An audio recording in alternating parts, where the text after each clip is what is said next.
বিশ্বনবী ফাতেমারে বললেন, ফাতেমা, আলী কোথায়? ফাতেমা বলল, আপনার জামাই আলী আমার সাথে ঝগড়া করে বাইরে গেছে। বিশ্বনবীর চেহারাটা আগুনের গোলার মতো লাল হয়ে গেল। বিশ্বনবী ডেকে বললেন, ফাতেমা, তুমি বিশ্বনবীর মেয়ে হতে পারো, কিন্তু আলী তোমার স্বামী। আলী যদি তোমার উপর নাখোশ থাকে, জান্নাতের দরজা তোমার জন্য খুলবে না। কোথায় গেছে আলী, কোথায়?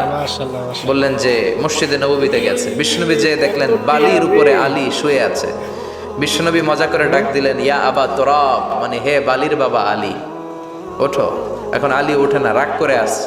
বিশ্বনবী এদিক দিয়ে তাকায়, আলী ওইদিকে তাকায়, মনে মনে কয় তখন আপনার মাইয়াই গুতাইছে, এখন আপনি গুতাইতেছে। বিষ্ণু যাই বললো, আলী রাগ করো না, ওঠো, তুমি আমার চাচাতো ভাই, আমার ঘরেই তো তুমি মানুষ হয়েছো। ঘাপটি মেরে হাতটা ধরে টান দিলেন। সাইয়েদনা আলী উঠতে বাধ্য হলেন, ঘরে নিয়ে আসলেন। নিয়ে এসে বিশ্বনবী খাটের মাঝখানে শুইলেন, ডান দিকে শোয়ালেন আলীকে, বাম দিকে শোয়ালেন ফাতেমাকে। এবার মেয়ের জামাইকে আর মেয়েকে বুঝাতে লাগলেন। তোর টাকা খাই কে? কারে দেশ টাকা? মারে দেশ? মার হবে, মার হবে।